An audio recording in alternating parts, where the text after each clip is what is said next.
अस्सलाम वालेकुम नाज़रीन, आप देख रहे हैं प्रोग्राम रेड जोन और मैं हूं सुहेल इकबाल भट्टी। स्टूडियो में मुझे ज्वाइन कर रहे हैं सीनियर साफ़ी और तज्ज़ियाकार खालिद मुस्तफ़ा साहब, जबकि स्काइप पर मेरे साथ होंगे सीनियर तज्ज़ियाकार मज़हर बरला साहब। तो सबसे पहले जान लेते हैं मज़हर बरला साहब का ख़ुसूसी पैगाम। जी बरला साहब। जी, तो बरला साहब का अगेन वही टेक्निकल इशू है, हम इसको दूर करेंगे। नाज़रीन, तो आप बताता चलूँ कि आज प्रोग्राम में हम डिस्कस करेंगे कि अहम तरीन कानून साजी के लिए वफाकी हुकूमत की एक बड़ी चाल काम कर गई। सदर मुमलिकत के बैरून मुल्क रवाना होते ही इलेक्शन एक्ट में तरमीम का जो बिल था वो कौमी असम्बली से मंजूर करवा लिया गया है, जिसके तहत अब सदर मुमलिकत के पास इलेक्शन की तारीख मुकर्रर करने का इख्तियार वापस ले लिया गया है। और उसके साथ साथ जो किसी भी केस के अंदर अगर नाअहली हो किसी सियासतदान की, तो उसकी जो मुद्दत होगी सजा की 5 साल उसका मुतय्यन कर दी गई है। और इस अहम तरीन कानून पर ऊपर आप दस्तखत करेंगे आने वाले चंद दिनों में कायम मकाम सदर जो कि सादिक सिंजरानी साहब। तो ये डेवलपमेंट इतनी उजलत में हुकूमत की जानिब से क्यों की गई, इसके ऊपर भी हम बात करेंगे। और इसके साथ आपको बताएंगे कि मुस्लिम लीग नून की मरकजी क्यादत के बाद पाकिस्तान पीपल्स पार्टी की मरकजी क्यादत ने भी दुबई में डेरे डाल लिए हैं। दुबई में बैठकर मुस्लिम लीग नून और पाकिस्तान पीपल्स पार्टी की क्यादत पाकिस्तान की आइंदा की मुस्तकबिल की सियासत के हवाले से अहम तरीन फैसले करने जा रहे हैं। वहां पर मुमकिन तौर के ऊपर क्या फैसले हो सकते हैं, ये तफसीलात भी आपके साथ शेयर करेंगे। और इसके साथ आपको बताएंगे कि वजीर दिफा ख्वाजा आसिफ कहते हैं कि मुस्लिम लीग नून इलेक्शन के मूड में आ चुकी है, आम इंतखाबात की हमने तैयारियां शुरू कर दी हैं। और इसके साथ हम नाज़रीन बात करेंगे कि आइंदा माली साल का बजट मंजूर हो गया है। वफाकी हुकूमत ने बिल आखिर IMF के सामने घुटने टेक दिए हैं और IMF की शराइत को पूरा करने के लिए इजाफी टैक्सों के साथ मजीद कई और इकदाम किए गए हैं। और इसके साथ आपको बताएंगे कि मुल्क भर में बदतरीन लोड शेडिंग क्यों हो रही है। तो ये वो आज हमारे टॉपिक्स हैं जो कि आज हम प्रोग्राम में डिस्कस करेंगे। खालिद मुस्तफा साहब, आपने में ज्वाइन किया, आपका बहुत शुक्रिया। सबसे पहले मैं आपसे जानना चाहूँगा, अगरचे कि हम आपसे थोड़ा एनर्जी के हवाले से भी हम बात करेंगे, लेकिन मैं चाहता हूं कि आप चूंकि इन्वेस्टिगेटिव साइड के ऊपर बहुत काम कर रहे हैं, आप एक लीडिंग न्यूज़पेपर के साथ वाबस्ता हैं और आप पावर कॉरिडोर्स में भी आप रेगुलर जाते रहे हैं, पार्लियामेंट आप जाते हैं। अब हम ये देखते हैं कि एक जानिब अहम तरीन कुछ शख्सियात के खिलाफ कानूनी चाराजोई का सिलसिला जारी है। उसके बाद अब इलेक्शन की तरफ भी दो अहम तरीन जमातें जो इसमें शरीक हैं, मुस्लिम लीग नून और पाकिस्तान पीपल्स पार्टी, वो अपना मूड बना के इलेक्शन की तैयारी कर रही हैं। लेकिन उसके साथ साथ जो सबसे बड़ी रुकावट वो समझते थे जो आइंदा का सियासी महाज सजना है कि उसमें नवाज शरीफ साहब ज़रूर शिरकत करें, तो कानूनी रुकावट थी।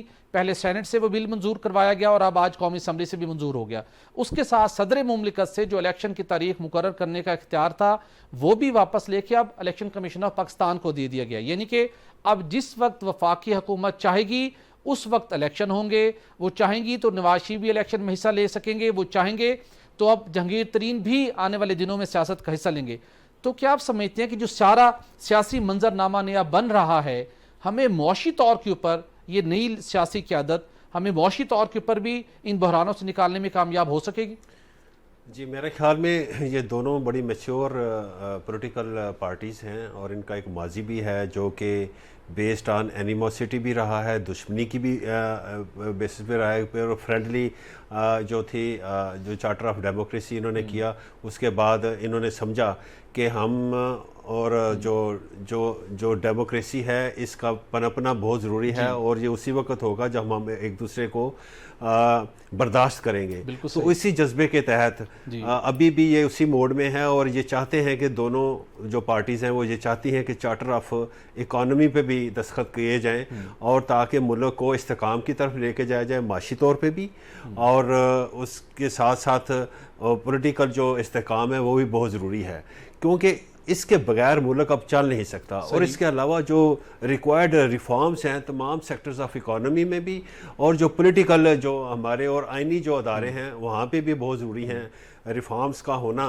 तो मेरा ज़ाती ख्याल ये है कि जब तक ये चीज़ें इन दोनों पार्टीज ज़हनी तौर पे इनमें अहमांगी पाई जाती है कि हम जो हैं इस्तेहकाम की तरफ जाएं, रिफॉर्म्स की तरफ जाएं, जो रिक्वायर्ड रिफॉर्म्स हैं, ताकि हम माशी तौर पे और सियासी तौर पे अपने मुल्क को आगे लेके जाएं। और इसी सिलसिले में जो दुबई में ये दोनों पार्टी की जो लीडरशिप है वो इकट्ठी हो रही है, ताकि जो पॉलिटिकल डिस्कोर्स है मुस्तकबिल का उस पर फैसला साजी की जा सके कि मुल्क को कैसे लेके जाना है। ज़ाहिर है एक ने अपोजिशन पार्टी बनना है, एक ने जो है इक़्तिदार में आना है, लेकिन जो डेमोक्रेसी के जो रूल्स गेम्स हैं, वो गेम ऑफ रूल्स हैं, वो उसके मुताबिक मुल्क को लेके चलना है। सही।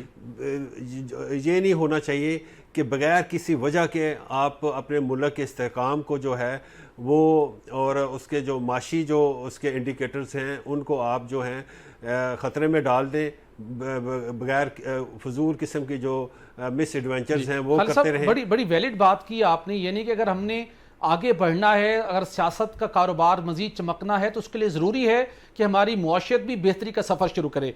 मज़र बल्लाज साहब से हमारा राब्ता बहाल हो गया। बल्लाज साहब, मैं आपसे जानना चाहूँगा, हुकूमत ने वक्त का तयन किया हुआ था, सदर मुमलिकत जैसे ही हज के लिए सऊदी अरब रवाना हुए, उन्होंने कौमी असम्बली से बिल मंजूर करवा लिया, जिससे सदर मुमलिकत से इलेक्शन की तारीख मुकर्रर करने का इख्तियार वापस ले लिया गया है। जो नाहली की जो मुद्दत थी वो 5 साल मुकर्रर कर दी गई है। अब दस्तखत करेंगे इसके ऊपर कायम मकाम सदर सादिक संजरानी साहब। मेरा सवाल आपसे ये है कि आज की इस डेवलपमेंट के बाद क्या नवाज शरीफ साहब और जहांगीर तरीन के लिए दोबारा फजा हमवार कर दी गई है कि वो आएं और अपनी सियासी इनिंग्स को दोबारा शुरू कर सकें?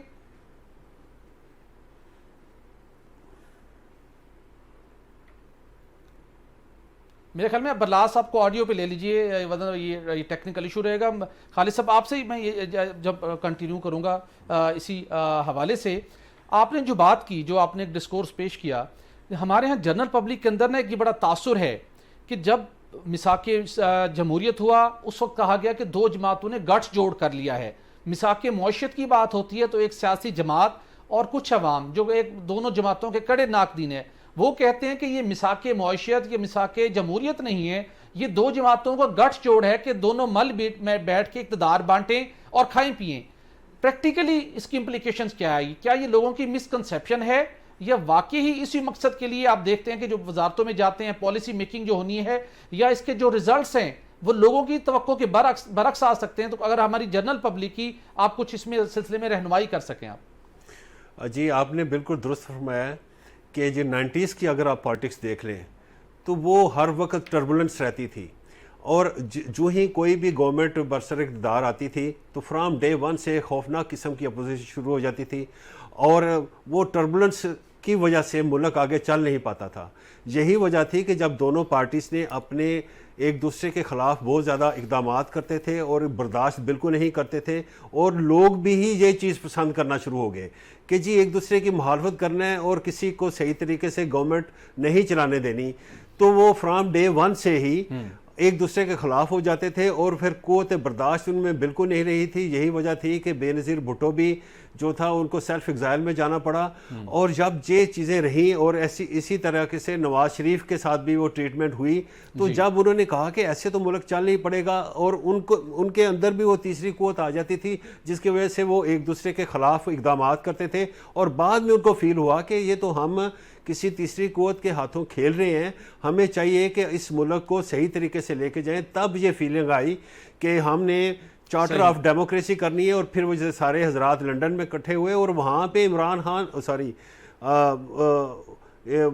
जो आजकल बहुत ही मकबूल लीडरशिप है वो भी वहाँ पे मौजूद थी, और उन्होंने भी अपना रोल अदा किया, लेकिन वो वहाँ से बाइकाट करके चले आए। लेकिन इन्होंने जो चार्टर ऑफ डेमोक्रेसी था इस पर दस्तखत किए, और उसके बाद भी जब वो चार्टर ऑफ डेमोक्रेसी के बाद ये पीपल्स पार्टी की गवर्नमेंट आई, तो एक साहब जो थे वो यानी कि वकालत का पैंट कोट पहन के चले गए थे, और वो फिर भी उन्होंने नहीं किया ये। लेकिन ये फीलिंग्स थी कि हमने किसी ना किसी तरीके के साथ हमने जो कर रहे हैं माजी में जो किया है वो गलत किया है, और वो जो स्टेबिलिटी लाने की कोशिश की जा रही थी कि हम एक दूसरे को बर्दाश्त करेंगे, और आखिरी बहुत जरूरी है, इस्तेहकाम बहुत जरूरी है। पॉलिटिकल स्टेबिलिटी होगी तो मुआशरत परवान चढ़ेगी। बरलाज साहब, मैं आपसे जानना चाहूंगा, आज बड़ी डेवलपमेंट हुई, बजट की मंजूरी के साथ साथ इलेक्शन एक्ट में तरमीम का बिल भी मंजूर हो गया, सेनेट से पहले ही मंजूर हो चुका है, और इसके साथ साथ सदर मुमलिकत का इलेक्शन की तारीख देने का इख्तियार इलेक्शन कमीशन के पास आ गया। जो नवाशी साहब और जहांगीर तरीन की नाअहली का मामला था वो 5 साल की मुद्दत मुतय्यन करके वो भी मामला हल कर लिया गया। और सबसे बड़ी डेवलपमेंट ये हुई कि नवाज शरीफ साहब की वतन वापसी के लिए कानूनी रुकावटों को दूर करने के लिए कानूनी टीम भी तश्कील दे दी गई है। तो आप क्या देख रहे हैं कि नवाज शरीफ और जहांगीर तरीन की पाकिस्तान की सियासत में दोबारा रनिंग शुरू करने के लिए तमाम इकदाम मुकम्मल हो चुके हैं और आने वाले दिनों में वो एक्टिवली पॉलिटिक्स करते हुए दिखाई देंगे हमें कौमी धारे में? एक तो जी कौम को बहुत मुबारक हो और आपको भी खास तौर पर और खालिद मुस्तफा साहब को भी, लेकिन मुझे नहीं मुबारक हो, इसलिए कि ये मैं समझता हूँ कि हमारा मुल्क मजीद तारीकियों की तरफ जा रहा है। यानी साबित ये हुआ कि आपके मुल्क की चंद शख्सियात कानून से बालातर हैं, उनके लिए नए कवानीन बन जाते हैं, उनकी नाअहलियां खत्म करने के लिए बहुत कुछ हो जाता है, मगर पाकिस्तान के आम आदमी के लिए कोई कानून साजी नहीं होती। बल्ला साहब मुमकिन तौर के ऊपर ये इस कानून का एडवांटेज मुस्तकबिल में चेयरमैन पीटीआई को भी होगा, उनके लिए भी यही बेंचमार्क होगा 5 साल का। गुजारिश सुन लीजिए, मैंने आप दोनों की गुफ्तगू बड़ी तअम्मुल से सुनी है, आपके मशहूर थोड़ी सी गुजारिश सुन लीजिए जी कि दूसरा आपने बजट की मंजूरी की नवीद सुनाई। ये भी कौम को मुबारक हो कि इतने भारी भरकम टैक्सों वाला बजट मंजूर हो गया, तो मैं तो मुबारक ही दे सकता हूँ।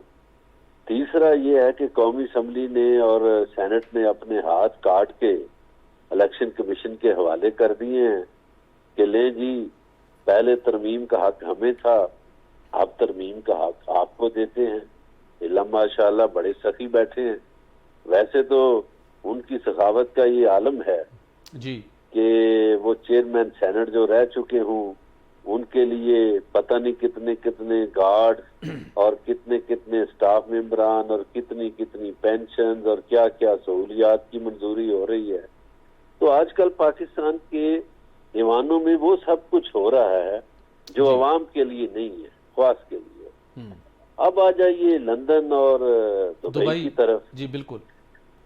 अब ये हमारे मुल्क की, मैं समझता हूँ मेरे वतन की तौहीन भी है, बेइज्जती भी है कि कभी इसकी सियासत को सीधा करने के लिए लंदन में इजलास होते हैं तो कभी इसकी सियासत को नई पटड़ी पर चढ़ाने के लिए दुबई में इजलास होते हैं। वो इस मुल्क में क्यों नहीं होते? इस मुल्क की तकदीर का फैसला करना होता है।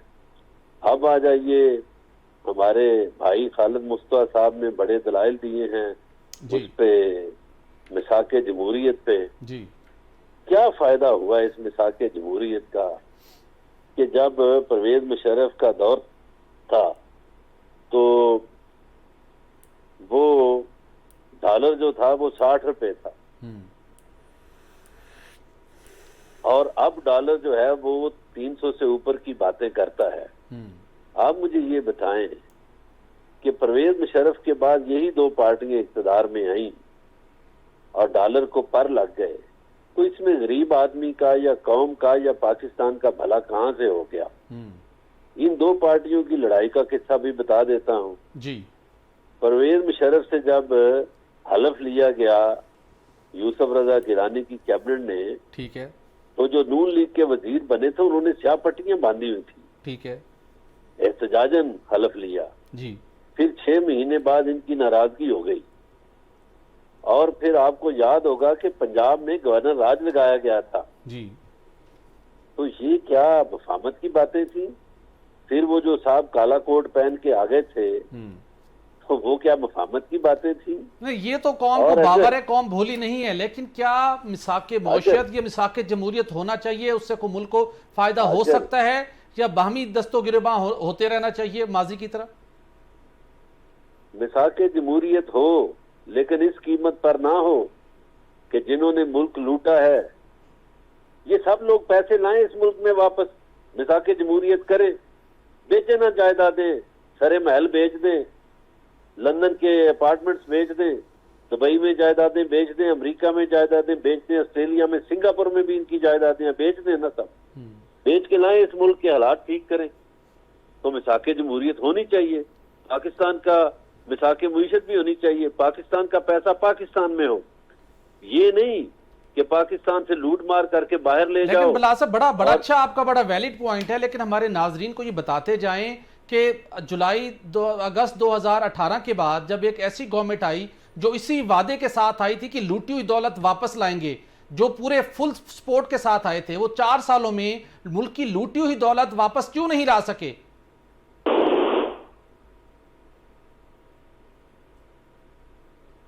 बलास साहब से मेरे रब्ता मुनक़ता हो गए। खालिद साहब मैं आपसे जानना चाहूँगा, बलास साहब ने एक पॉइंट रेज किया, वो कहते हैं कि जब मिसाके जमहूरियत हुआ तो उसके नतीजे में दोनों जमातें तो इक़्तिदार में रही, उन्होंने अपनी मुद्दत भी पूरी की, लेकिन डॉलर की कीमत में बेतहाशा इजाफा हुआ, कर्जों के बोझ में इजाफा हुआ, महंगाई बढ़ी। वो कहते हैं कि अवामी मसाइल हल नहीं हो सके मिसाके जमहूरियत से।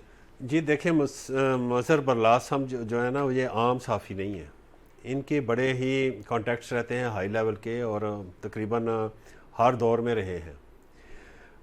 मुशर्रफ दौर में जो $60 का जो था, यानी 60 रुपये का जो डॉलर था जी, उसकी एक ख़ास वजह थी। ठीक है, उसकी ख़ास वजह ये थी कि उन्हीं दिनों में हम जो थे ना फ्रंट लाइन स्टेट बन गए थे टेररिज्म के अगेंस्ट, और ऑपरेशन शुरू करना था जी, अमेरिका ने अफ़गानिस्तान में सामा बिन लादेन के ख़िलाफ़ और उनके हवारियों के ख़िलाफ़ करना था। तो वो उसका ना तो इंडस्ट्रियलाइजेशन के साथ कोई ताल्लुक़ था, ना इकोनॉमी के साथ ताल्लुक़ था।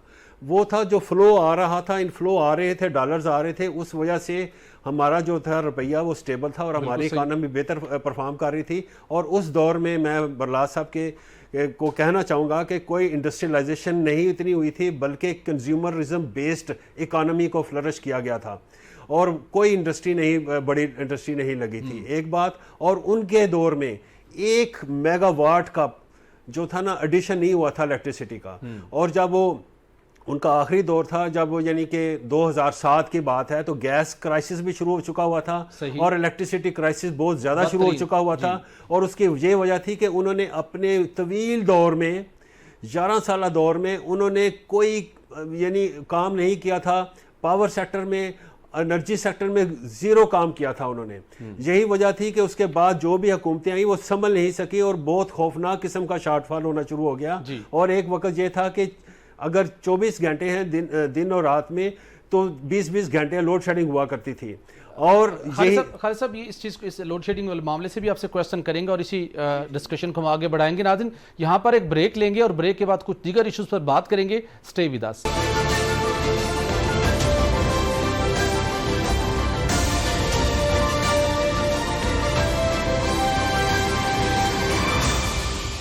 वेलकम बैक नाज़रीन, इलेक्शन एक्ट में तरमीम हो चुकी, इलेक्शन कमीशन के इख्तियारात में इजाफा हो चुका और उसके साथ साथ नवाज शरीफ की नाअहली और जहांगीर तरीन की नाअहली से मुतल्लिक कानून साजी भी हो चुकी।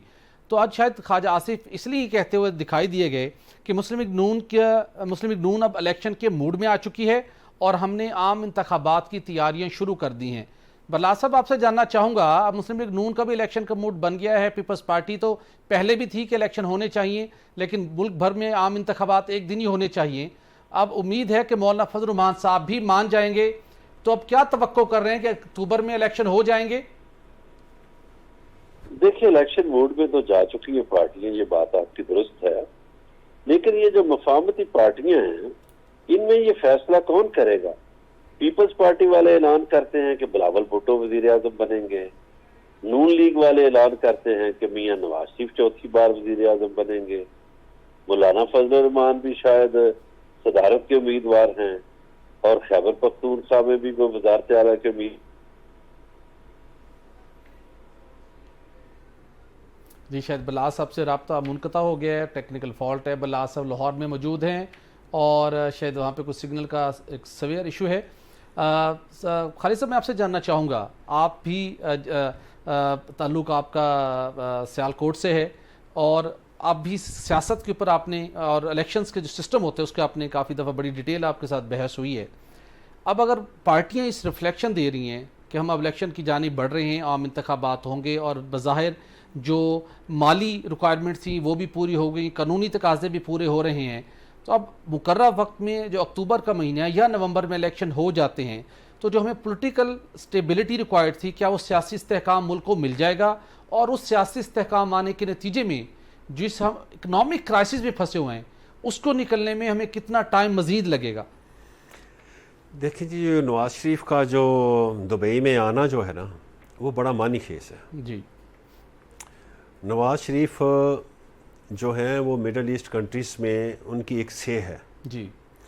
और जो नेक्स्ट पॉलिटिकल डिस्कोर्स होने जा रहा है, खा वो मज़हर बल्ला साहब कह रहे थे कि ये फ़ैसला करना है कि वो कहते हैं Bilawal Bhutto prime minister of Pakistan बने और नून लीग कहती है नवाज शरीफ बने, तो ये मैं उनको कहना चाहता हूँ कि ये अवाम ने फ़ैसला करना है सही कि अवाम और जो भी हिकमत अमली बेहतर बना लेगा और जो भी कंपेन को बेहतर तरीके से रन कर लेगा और इफेक्टिवली रन कर लेगा, जो भी पार्टी करेगी वो वोट ले जाएगी। हालांकि काफ़ी ग्रुप्स जो हैं और भी मज़ीद जो है मंजरें यहाँ पर आ चुके हैं, जिसमें तरीन ग्रुप है और जो खटक साहब हैं वो भी अपना एक ग्रुप बना रहे हैं और शायद मज़ीद कोई ग्रुप भी बन जाएँ। तो उन ग्रुपों की और जो आज़ाद उम्मीदवार होंगे उनकी भी काफ़ी जो है ना नेक्स्ट जो रिज़ल्ट आएगा उसमें उनकी काफ़ी से होगी और वो भी जो नेक्स्ट गवर्नमेंट होगी उसमें बनाने में उनका बड़ा अहम रोल होगा। और जो आपने फरमाया है कि जी मैं सियालकोट से ताल्लुक़ रखता हूँ, सियालकोट, डस्का, गुजरांवाला, संबड़ियाल, वज़ीराबाद, ये जो है ना ये ट्रेडिशनली जो है ना ये जो पॉकेट्स हैं ये नून लीग की रही हैं।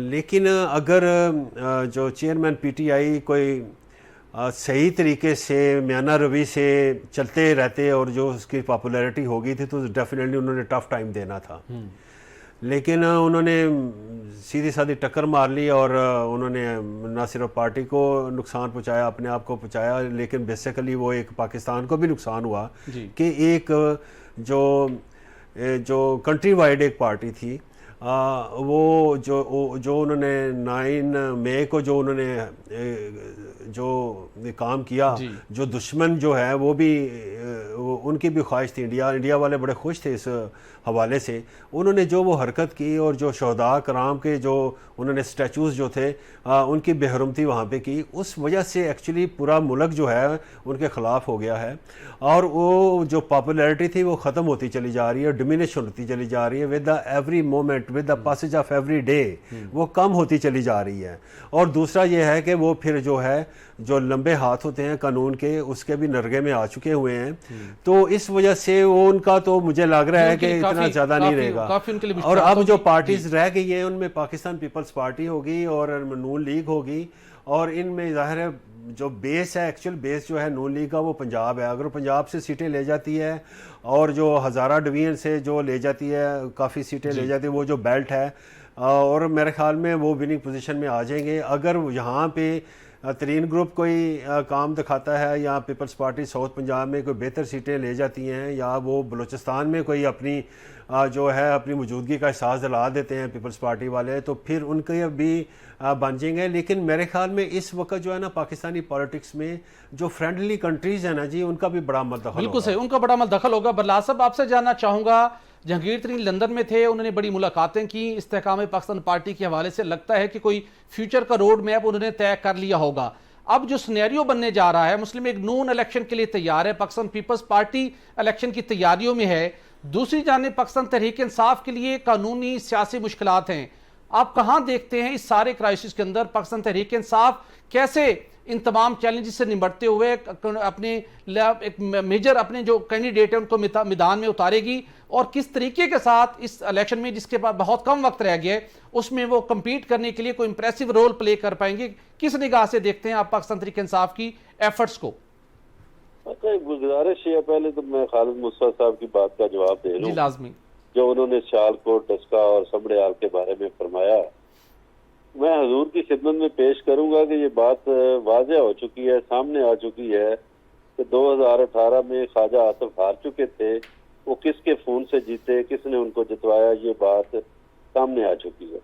इसी तरह जो अली जाहिद हैं वो गुलाम अब्बास से हार चुके थे, किस तरह वहां से वोट छीने गए और क्या कुछ हुआ वो अब चले माजी का किस्सा हो गया है। तो वो बेल्ट का असल सूरत हाल ये है। अब आ जाइए तहरीक इंसाफ की तरफ। देखिए, तहरीक इंसाफ कभी भी इनकी मोहताज नहीं रही। जब से ये अगर ये शख्सियात की मोहताज होती तो पिछले साल जुलाई में जो इलेक्शन हुए थे ज़िमनी, उसमें पंजाब में इंतजामिया की और महकमा ज़राअत की सारी हिमायत के बावजूद, नून लीग के टिकट के बावजूद वो 20 नोटे जो हार गए थे, तो वो वोट किधर गया नून लीग का? और वो इंतजामिया की हिमायत और वो दूसरी हिमायतें, उसके बावजूद वो टीचा वतनी साहिवाल से एक मिसाल देता हूँ, जहां नुमान नगड़ियाल हारे थे जी और मेजर सरवर, यानी जो काउंसलर नहीं बन सकता था मेजर सरवर, जी वो वहां से जीत गया। तो मेरा ख्याल है कि पॉपुलर वोट के सामने शख्सियात नहीं ठहरती। बिल्कुल सही। बला साहब यहाँ पर एक ब्रेक लेंगे, आपके इसी पॉइंट से कंटिन्यू करेंगे कि पॉपुलर वोट के सामने शख्सियात नहीं ठहर सकती। नाज़रीन, अब यहाँ पर एक ब्रेक लेंगे और ब्रेक के बाद कुछ दीगर इश्यूज पर बात करेंगे। कौमी खजाने के ऊपर कितना भारी बोझ पड़ चुका है, उससे कैसे निपटा जा सकता है, इसकी तफसीलात आपके साथ शेयर करेंगे। Stay with us.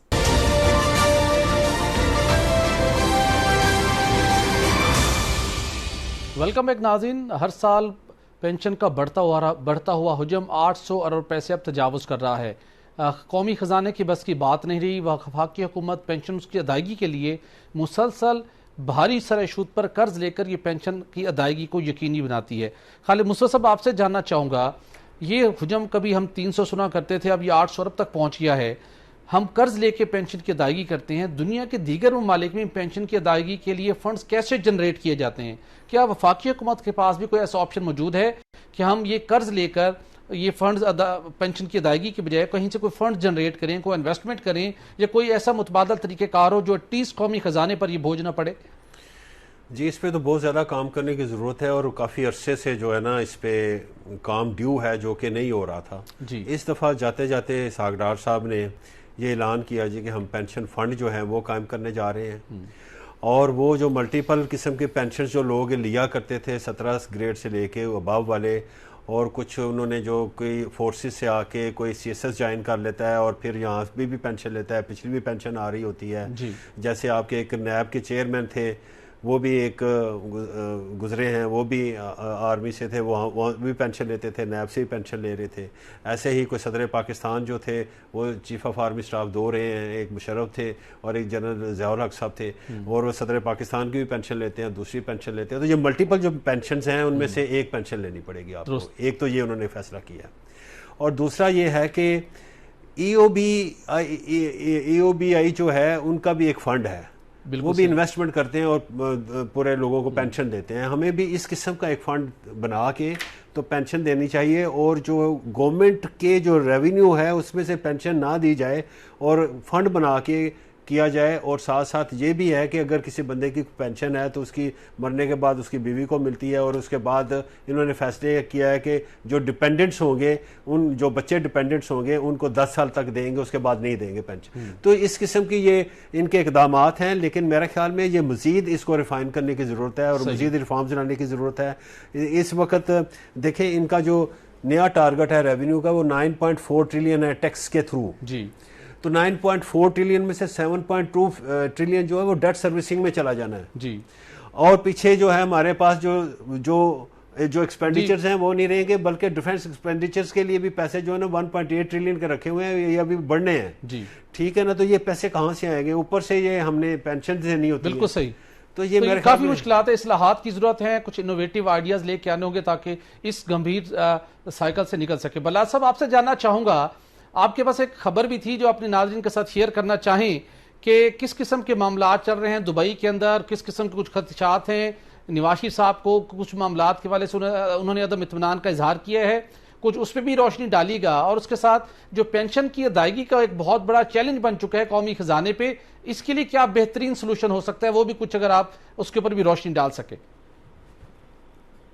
भट्टी साहब, गुजारिश ये है कि ये तो बहुत अच्छी बात है कि एक पेंशन मिलनी चाहिए जी, लेकिन डार साहब को इस तरफ भी तवज्जो देनी चाहिए कि जो हमारी इंडस्ट्री बंद हो रही है, इंडस्ट्री हमारी बंद नहीं होनी चाहिए, सही, इंडस्ट्री बढ़नी चाहिए। और मियां साहब का जो ताल्लुक है नवाज शरीफ साहब का, वो मेरा ख्याल है कि अभी तक कुछ दोस्तों से मुशावरत कर रहे हैं कि कहीं मेरे साथ हाथ ना हो जाए। अभी तक उन्हें डर है, खदशा है कि हाथ ना हो जाए। किस किस्म का, किस हवाले से उनसे हाथ हो सकता है? खदशा क्यों है अब चूंकि अब तो सब चीजें बड़ी फेवरेबल सी लग रही हैं, कोई बड़ा थ्रेट उनके लिए, पोटेंशियल पॉलिटिकल थ्रेट मौजूद नहीं है, तो फिर क्यों ऐसे खदशात हैं बल्ला साहब? देखिए, अभी बहुत से केसेस हैं, नाहली तो खत्म हो गई कानून साजी से, तो बाकी जो उनकी सजाएं हैं वो कौन खत्म करेगा? उन्हें एक दफा आके कोर्ट में तो जाना पड़ेगा, तो इसलिए उन्हें खदशा है, वरना वो 1 साल पहले आ जाते हैं। उनके भाई की हुकूमत है, फिर अभी उन्हें शायद पीपल्स पार्टी की क़यादत से जब मुज़ाकरात जब वो करें तो पीपल्स पार्टी की क़यादत भी उनकी आंखें खोले बहुत सी, क्योंकि मैंने पिछले दिनों अभी बताया था कि पीपल्स पार्टी की अनबन हो गई है किसी जगह पे, किसी घर में, किसी ताकतवर के। हाँ, बिलखुसूस बिलावल भुट्टो की जानिब आपने निशानदेही की थी जी। हाँ, और फिर आपने देखा कि वो मोदी की जो कामयाबियां उसने और मजीद पानी फेर दिया इनकी सारी कारकर्दगी पर। अगर इनकी कारकर्दगी है, मेरी नजर में तो है नहीं। वैसे अगर खालिद मुस्तफा साहब जैसे दोस्त हमारे भाई कहते हैं कि ये बहुत अच्छी कारकर्दगी है, तो उस पे मोदी ने पानी फेर दिया इनकी सारी कारकर्दगी पे, उसका जवाब कौन देगा? मैंने कौम तो बेचारी भूखी नंगी प्यासी गुजारा कर रही है जी, तो मुल्की इदारों को इसका जवाब कौन देगा? बिल्कुल सही बल्ला साहब, मुल्की इदारों को इसका जवाब कौन देगा और अवाम को भी जवाब कौन देगा? ये तो यकीनी तौर के ऊपर जब इलेक्शन में जाते हैं तो वहां पर अवाम अपने सवालात का जवाब ले ही लेते हैं। नाज़रीन, आज के प्रोग्राम का वक्त खत्म हो जाता है, इजाजत दीजिए, आपसे आइंदा हफ्ते होगी दोबारा मुलाकात। अल्लाह हाफिज।